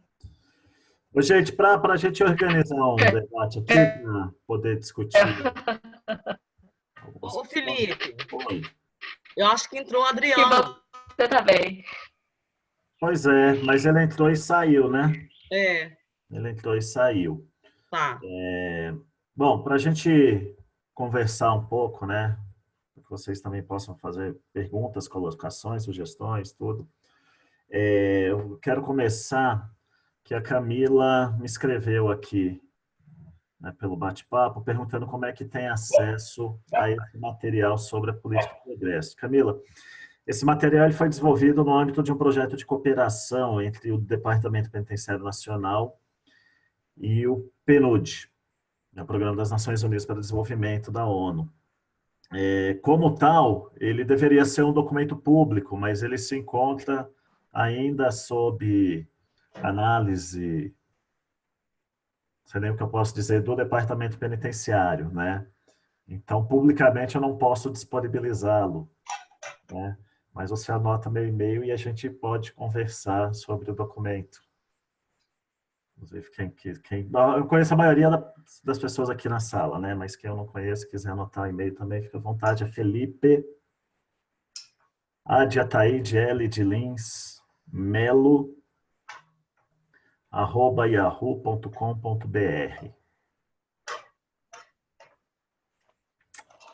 Bom, gente, quem quer fazer colocações, sugestões, gritos, reclamações, mágoas, testemunho de fé, fique à vontade, a hora é agora. Ninguém? Vocês preferem? Quem quiser pode escrever também. Eu vou falar uma coisa até aqui, então, que eu não abordei, e que a Cintia acabou tocando no ponto, que é... Felipe? Oi. Oi, Felipe. Alessandro, do Rio de Janeiro. Vai lá, Alessandro, depois eu retorno. Sim, desculpe ter te interrompido, acho que teve um delay. Felipe, no áudio. vocês me escutam? Sim. Então, eu queria saber de você qual a perspectiva para esse ano quanto às alternativas penais, quanto a esse fomento que o DPEM vinha fazendo. Qual é a tua expectativa, diretamente? Pergunta bem essa. Olha, eu acho que a gente... não há dúvida de que a gente está num momento, em termos de proposições políticas, bastante delicado, né? Tanto no que diz respeito a iniciativas do Executivo, como a pauta legislativa que está sendo discutida, né? A gente tem aí o pacote, né, anticrime e uma perspectiva de um endurecimento, né, do punitivismo bastante forte. Por outro lado, o que eu tenho percebido, né, andando bastante pelos estados, é que a gente, embora haja esse movimento, né, mais verticalizado de endurecimento penal, a gente encontra nas instituições processos bastante significativos, que eu não vou chamar aqui de resistência para não ser otimista demais, mas que eu diria que são assim de impedimento, no mínimo, para que essa pauta de fato avance com a força que se pretende que ela avance, né? E por que isso? Porque as pessoas que lidam diretamente com as políticas penais, elas já entenderam, mesmo que por contradições, já entenderam que esse endurecimento não é benéfico nem para quem trabalha com as políticas penais, muito menos para quem é alvo dessas políticas, né? Então, por exemplo, diretores de unidades prisionais de São Paulo se colocam, e servidores também, se colocam contra esse movimento de endurecimento, por exemplo, de fim da progressão de regime, né? Por quê? Porque eles sabem que isso vai causar uma convulsão ainda maior dentro dos estabelecimentos penitenciários, né? No campo das alternativas penais, a gente tem vivido, e aí eu acho que Thales está na sala, Thales saiu da sala, Thales estava aqui, ele poderia até falar melhor. A gente tem vivido um momento também bastante paradoxal, porque ao mesmo tempo em que há, né, esse discurso do endurecimento, a maior parte dos estados, de certa forma, está buscando investir em centrais de alternativas penais, né? Eu tive ontem com Maria Ângela aí também, e ela me contou das dificuldades, né, da situação que tem passado o Rio de Janeiro, que, de certa forma, também me parece uma oportunidade, embora tenha havido um esvaziamento, né, da estrutura de trabalho de vocês, né, que vocês lidam aí, também me parece uma oportunidade de conseguir costurar outras redes, que eu acho que é isso que vai fortalecer, sobretudo a pauta das alternativas penais, né? Então, me parece que assim, o momento de uma pauta política bastante preocupante, mas que essa pauta nas esferas mesmo de execução das políticas, elas tendem a sofrer bastante movimento contrário, porque quem opera a política sabe que esse puro endurecimento que está sendo proposto, ele é bastante prejudicial para quem está lá na ponta, né, na execução dessas políticas. Acho que Laura tinha... Tudo bem, Alessandro? Felipe. Ótimo, obrigado, Felipe. Felipe, parece que o Luiz levantou a mão.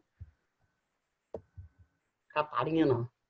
A Laura escreveu aqui, sabem se houve tratativa já para uma política nacional intersetorial de atenção à pessoa egressa? Enfim, não uma política nacional, mas algum GT intersetorial.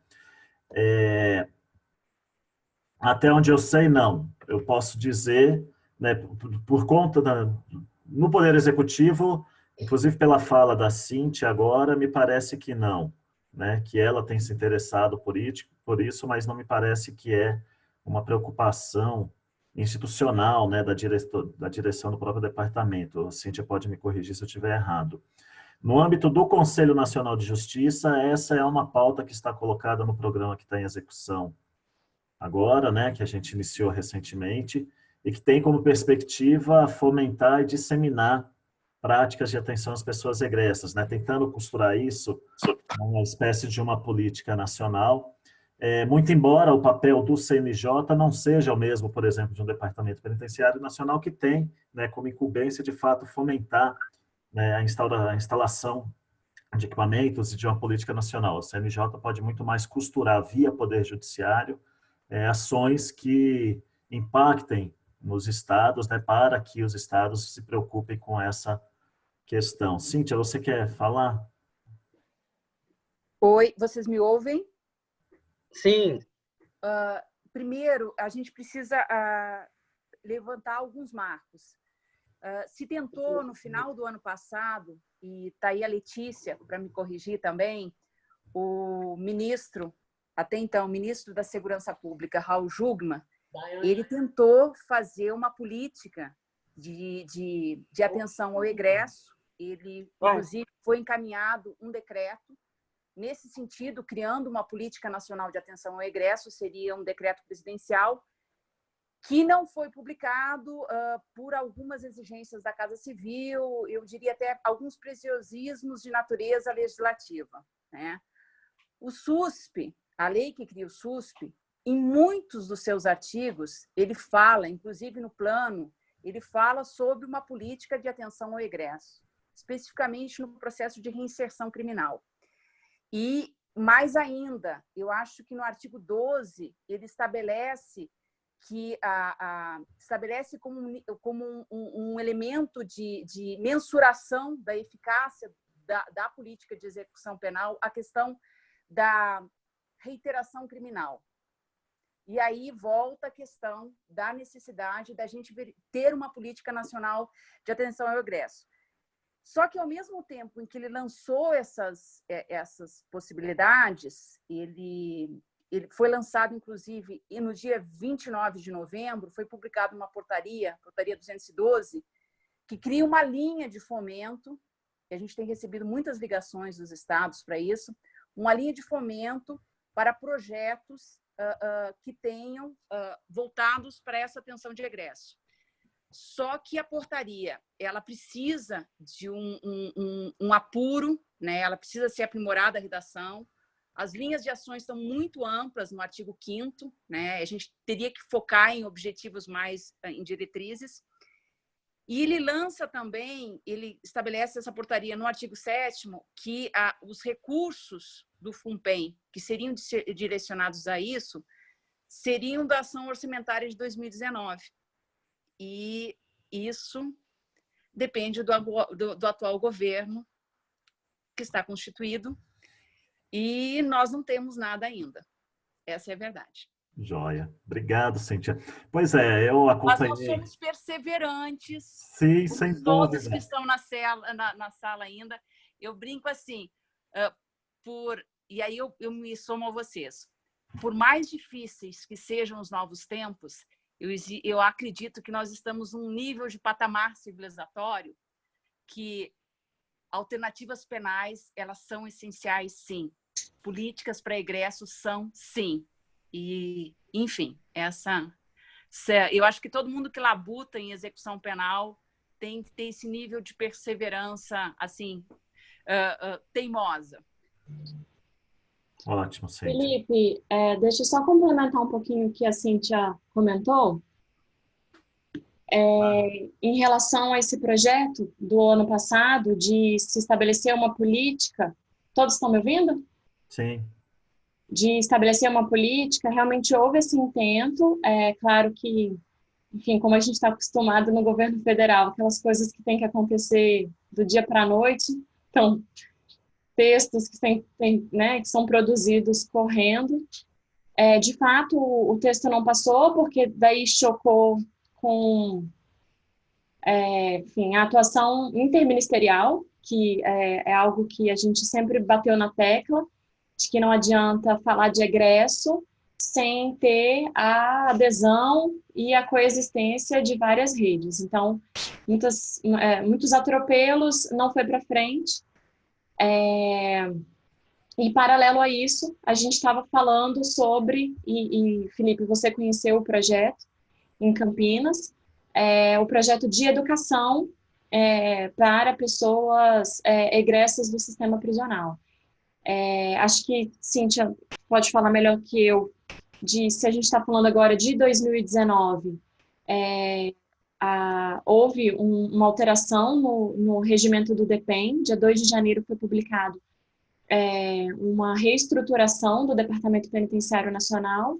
Até ano passado, o DEPEN tinha 3 diretorias, agora são 4 diretorias, sendo que a nova diretoria trata do tema de inteligência, uma pegada desse governo de tratar muito desse assunto. Até então, o DEPEN tinha uma coordenação geral de inteligência, hoje tem uma diretoria. Dentro da diretoria de políticas penitenciárias, uma alteração que, ao nosso ver, pode ser muito complicada. A coordenação geral de alternativas penais migrou para uma coordenação geral, para a coordenação geral de cidadania. Então, a gente tem a junção dos temas: educação, saúde, trabalho, assistência social, diversidades e gênero, trabalho prisional e alternativas penais. Isso pode invisibilizar um pouco alguns temas, e é isso, a gente precisa que vários olhares permaneçam na pauta para que eles não percam força.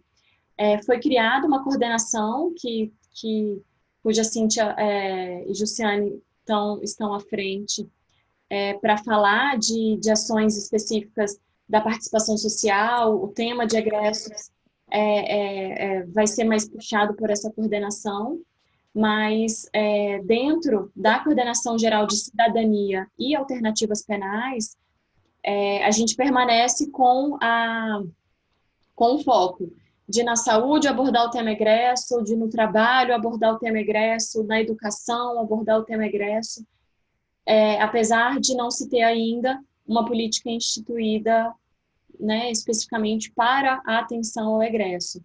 De fato, o seu produto, Felipe, não está publicado no site, mas ele continua sendo uma fonte bebida todos os dias por todo mundo, exatamente porque ela passou por todos os estágios nos estados. Então, não há, como a gente sempre falou, a gente não precisa reinventar a roda. A gente tem muitos projetos bacanas que podem ser fortalecidos, mas, de fato, é algo muito tímido. É um olhar que um grupo como esse precisa estar atento.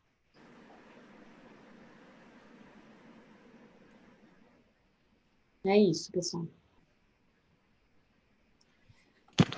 Pegando um gancho, pegando um gancho no que a Letícia falou, quando o DEPEN passou por uma reestruturação no início de janeiro, como a Letícia falou, e havia uma coordenação que, inicialmente, uma direção do próprio atual diretor do DEPEN, o delegado Bourdignon, ele pensava em criar uma coordenação de conselhos da comunidade, né? Ele teve a experiência que ele teve à frente de um presídio federal, e ele constituiu conselhos da comunidade no Paraná, né? Trabalhou ativamente. e ele queria, a intenção era criar uma coordenação de conselhos da comunidade. Nós trabalhamos com uma outra leitura, e hoje a coordenação que existe, ligada à DIRPP, é a coordenação de políticas de participação social e atenção ao egresso. É uma coordenação constituída por mim e pela Jussiane, e que está tentando criar isso, eu até estava comentando, criar linhas, principalmente de financiamento para essas políticas, e principalmente envolvendo a sociedade civil. E aí a pergunta que eu queria fazer para o Felipe era exatamente isso. Ele ia comentar alguma coisa, mas interrompendo, eu queria fazer pela experiência que o Felipe teve visitando os estados brasileiros e vendo trabalhos que são desenvolvidos em atenção aos egressos, em que momento, Felipe, a participação social, eu queria que você descrevesse quais as ferramentas que você verificou mais eficazes que fazem a participação social dentro dessas políticas de egresso. Cíntia, o Felipe caiu, ele está tentando retornar. Então, assim que ele retornar, acho que a gente refaz a pergunta. Talvez a Isa possa comentar alguma coisa, ou alguém que também temos tantas pessoas que trabalham nessa sala com programas, já de graça, que possam ajudar a refletir sobre essa questão que a Cíntia apresenta. Antes de passar para a pergunta da Cíntia, porque o Luiz, ele também tinha levantado a mão, não sei se essa pergunta é algo parecido, que aí a gente junta tudo numa resposta só. Luiz, está escutando? Perfeito. Luiz?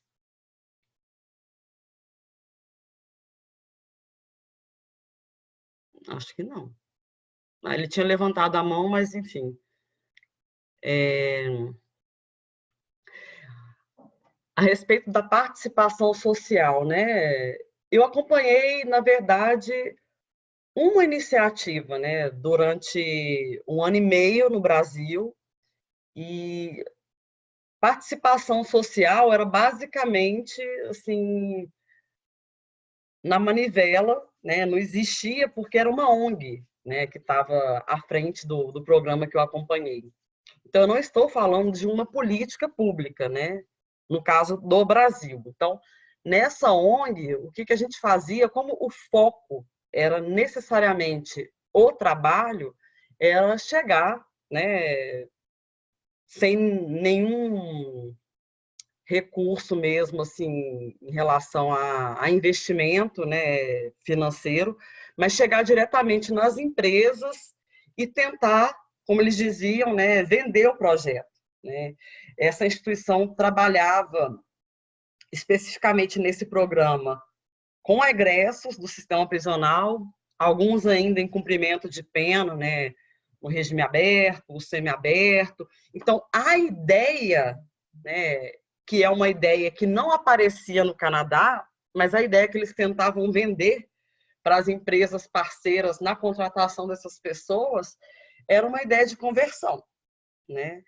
Que é justamente uma ideia que vai casar com a ideia da essencialização das identidades que o Estado brasileiro, né, está aí para corroborar com essa percepção, né? Então, ou a pessoa é bandido ou é trabalhador, né? Então, eles trabalham com essas identidades essencializadas e eles se apresentavam enquanto uma vitrine do projeto, mostrando para as empresas que eles foram, né, entre aspas, recuperados, né? E quanto mais alto o escalão daquela pessoa, né, no mundo do crime, mais visibilidade ele tinha dentro do projeto, né? Por quê? Era uma ideia justamente de mostrar o seguinte: se até eu, né, que era o gerente do morro tal, do comando não sei o quê, né, consegui, né, você também consegue. Então, era essa ideia, né, justamente de conversão, né? A pessoa, ela vira trabalhador, como se ela não tivesse sido trabalhadora antes, o que é um equívoco, né? Se a gente olhar o perfil das pessoas que estão presas, todas são trabalhadoras, né? elas desenvolveram atividades de trabalho, sendo trabalho formal ou informal, né? Então, assim, na verdade, uma essencialização de uma identidade. E, além disso, eles também vendiam a ideia de mediação, né? O que fazia a propaganda também dar certo muitas vezes para essas empresas que abriam suas portas para contratar os egressos, era essa questão da mediação entre funcionário e empregador. Então, eventuais conflitos que emergiam no ambiente de trabalho, eles eram mediados com essas pessoas do projeto, que eram egressos, né? Ou seja, que passaram pelo sistema de justiça criminal, né? E o que eles vendiam nessa questão? É que, como eles tinham passado por esse universo do mundo do crime e da prisão, eles tinham mais legitimidade para falar, para mandar o papo, para dar o papo reto, né, para o cara que estava trabalhando, né? Então, assim, para explicar para a pessoa, socializar, na verdade não é socializar para o mercado de trabalho, como os termos que a gente estava discutindo no Canadá, mas é mostrar o seguinte: olha, aqui você não pode ameaçar o seu colega de trabalho quando tiver uma discussão, né? Tem outras formas de lidar com isso, né? Essa história de bater o cartão, né? Chegar no horário, tem que chegar, né? De explicar as normas numa linguagem mais convincente, né? Então, assim, era como se eles fizessem parte do mesmo universo, né? E conseguissem, a partir daquelas autoridades, né? No mundo do crime, porque alguns apareciam na televisão, né? Então, eles mediavam essas relações. Então, isso aí era uma forma também de vender. Mas, em termos de participação social, né, não existia, né? Existia essa questão de convencer as empresas, né? Em alguns momentos também, eu tentei parceria com escolas, né? Então, eu tentei negociar isso com algumas escolas, de encaminhar essas pessoas, e também para fazer cursos, né? Cursos, por exemplo, de salvatagem, né? O que é isso? Para você trabalhar como auxiliar de serviços gerais numa plataforma, você tem que ter esse curso. Ele é um curso, assim, essencial para você trabalhar nesse mercado, né? Que é um mercado que no Rio de Janeiro, pelo menos a época que eu estava lá, era um mercado próspero, né? E que a gente poderia articular isso. Só que, né, essas tentativas de negociação com as escolas e com cursos de formação, tanto nessa área de salvatagem, também no Sistema S, que eu cheguei a também contactar, elas foram barradas porque o diretor da ONG achava que isso tudo era uma palhaçada, que se não trabalhasse, duas mãos sem trabalhar, são duas mãos assaltando. Então, até mesmo o nome que eu escolhi para o programa, né, que era Emprega Já, é justamente relacionado a essa questão da urgência do trabalho, sem preparar, na verdade, outras áreas e outras demandas, né, que são muito mais urgentes, muitas vezes, do que o trabalho, né? Então, não tinha nada em relação à participação social, diferente do Canadá. Mas o Felipe voltou, eu vou passar a fala para ele e, para não ficar muito extenso, eu passo a fala para o Felipe.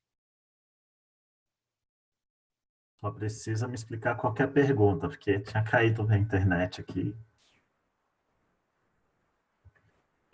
Felipe, a Cíntia perguntou a respeito de participação social nessas iniciativas e programas, projetos que você visitou relacionados à atenção ao egresso no Brasil. Se tem algum tipo de participação social e como que isso é mobilizado. Uhum.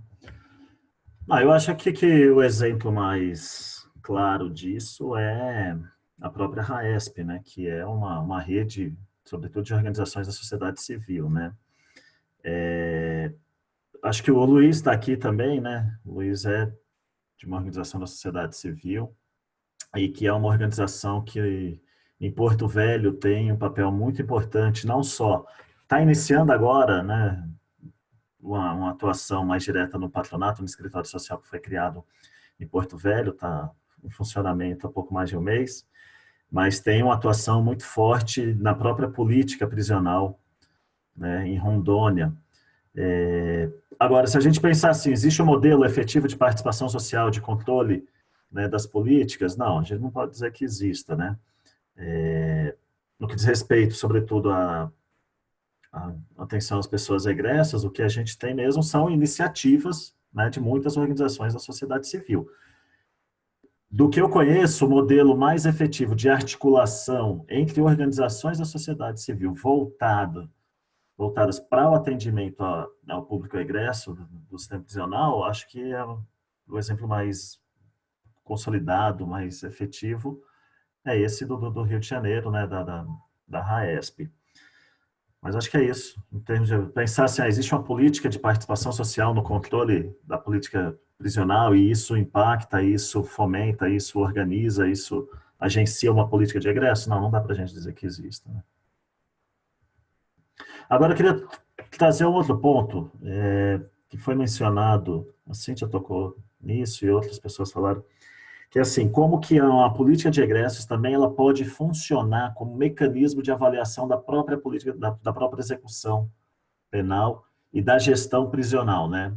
Eu acho que isso é uma coisa que a gente precisa aprofundar enquanto debate.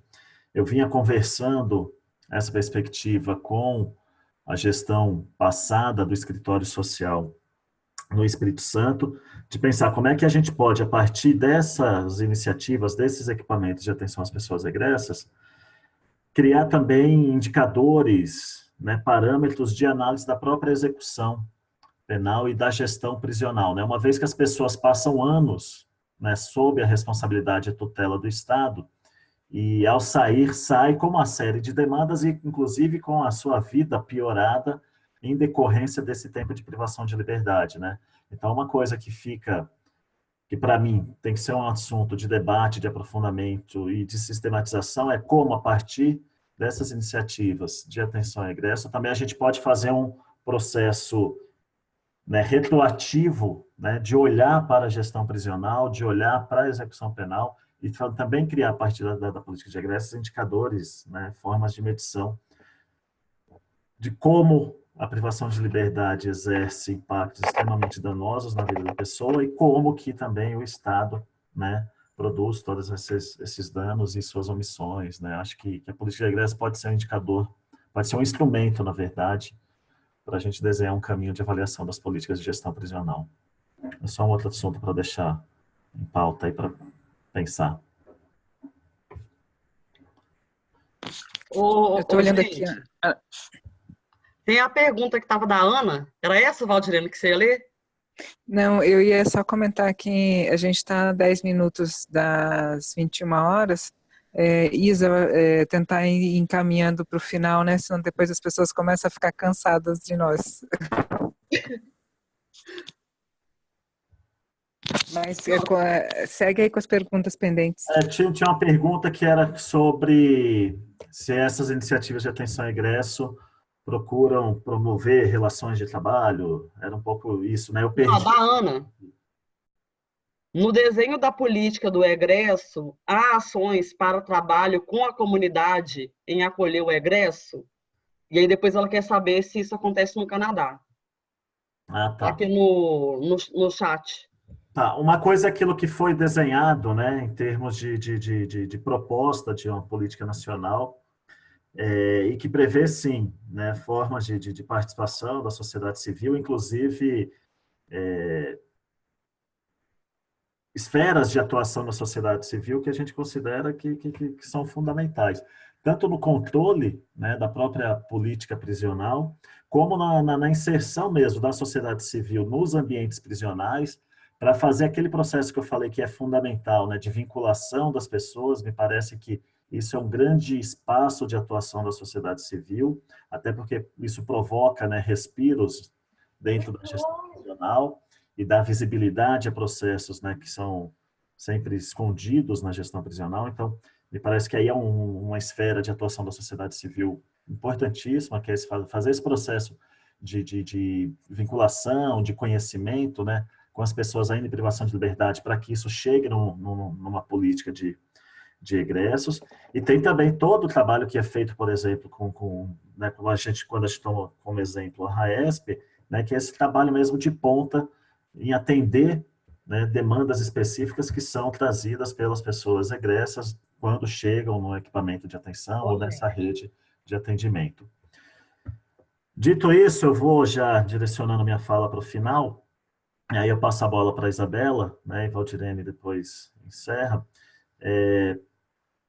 dizendo que é muito bom a gente poder debater esse tema, né? Estou aqui olhando para a tela e vendo muita gente conhecida, mas também pessoas não conhecidas, e que é com muita satisfação que a gente vê, né, crescer o número de pessoas participando desses nossos webinários e querendo discutir temas que são extremamente sensíveis, sobretudo no contexto político-social que a gente vive atualmente, né? Então, dizer que, enquanto membro do laboratório, e assim como todo o laboratório, a gente fica à disposição. Guiomar, você que é do Rio Grande do Norte, por favor, deixa seu contato escrito no chatzinho aí, que a gente está querendo conversar com pessoas do Rio Grande do Norte sobre algumas pautas específicas. E agradecer a todo mundo e passo a aula para a Isabela, então. Obrigado, gente. Em relação à pergunta da Ana, né? Há ações para trabalho com a comunidade em acolher o egresso, né? No Canadá, né? Bem, há ações, né? Mas eu não acompanhei necessariamente essas ações voltadas para o trabalho, porque eu não tinha perna também para tudo, porque lá eu trabalhava num programa do governo federal, que era um comitê de aconselhamento para os presos etnoculturais, né? O que é etnocultural no Canadá? Eram os presos que não eram os Caucasians, né? Os presos brancos canadenses, e nem os aborígenes, né? Os índios, né? Os indígenas. Então, entra nos etnoculturais, nós, latino-americanos, os africanos, enfim, toda essa população que eles entendiam como uma população que merecia uma atenção especial dentro do sistema prisional, né?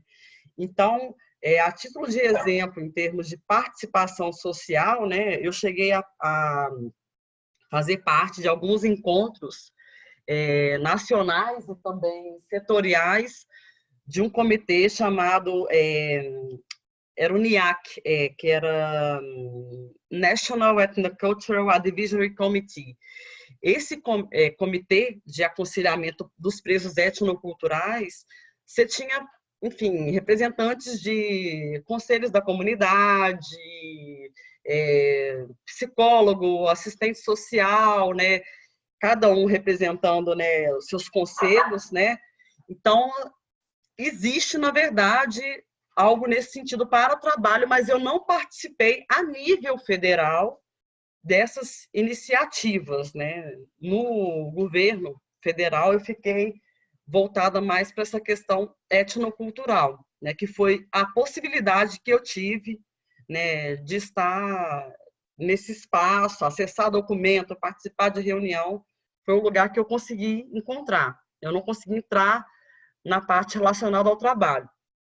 E nos equipamentos e programas de emprego, de pré-emprego que eu acompanhei, era uma coisa mais de estar na ponta, mas mais de estar com os egressos, né? De estar todos os dias ali com eles na instituição, né? Nos programas, né?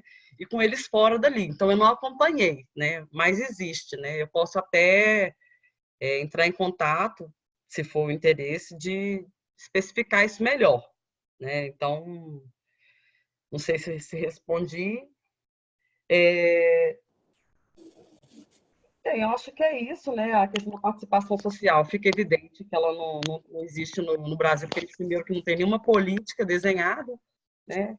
E em relação ao programa do Rio de Janeiro, né? Era uma questão bem pontual, né? Não era também uma política. A gente não está falando de uma política de atenção ao egresso, né? Era uma iniciativa de uma ONG, enfim, não envolvia recurso público, né? Enfim. Então, acho que é isso, né? Legal, Isa. Faço só referência no Brasil a algumas iniciativas dos conselhos da comunidade com relação a pessoas egressas, que também não são sistematizadas, mas há muitos lugares, tanto no Sul, onde os conselhos da comunidade têm uma estruturação melhor, mas em outros lugares, no sul da Bahia, Rondônia, e que esses conselhos, então, fazem ações de conexão entre as pessoas presas e egressas posteriormente para a comunidade. E também uma outra ação interessante de círculos restaurativos para egresso, para pessoas que estão prestes a sair dos estabelecimentos prisionais no Rio Grande do Sul, e esses círculos restaurativos chamam pessoa da comunidade para participar de uma composição que faça sentido para aquela pessoa que está prestes a sair, portanto, para que ela se reveja no espaço comunitário da onde ela veio e refaça trajetórias, né? Não é também uma grande escala, mas é de uma efetividade muito interessante, então vale a pena conhecer. E aí, dito isso, a gente está chegando... Oi. Antes de finalizar, eu queria só lembrar que, assim, do programa Começar de Novo, né? Que foi um programa que ele tentou, em alguma medida, ele não alavancou, assim, ele não engrenou, mas foi uma iniciativa do CNJ, parece que foi em 2007, 2008, não lembro agora o ano ao certo, mas que ele tentou justamente criar, enfim, um programa nacional para egresso, né? Então, assim, mas, de novo, o apelo era em relação ao trabalho, né? Então, existia toda uma propaganda, inclusive na televisão, até em horário nobre, né? Mas sempre numa pegada de trabalho, né? De mostrar carteira de trabalho para o empregador, o empresário dar uma segunda chance, né? Então, assim, a gente consegue mapear, né? Em alguma medida, movimentos nesse sentido, mas que não deram certo, né? Não tiveram curto, né, durante um tempo e não permaneceram com uma política sustentável. Bom, mas tentando encaminhando ao final, acho que vale a pena comentar com vocês que o laboratório, além dessas atividades de binário, que são divulgadas regularmente, tanto pelo Facebook, e vão estar sendo atualizadas pelo site, o www.labgpem.org, o Facebook também, Laboratório de Gestão de Políticas Penais.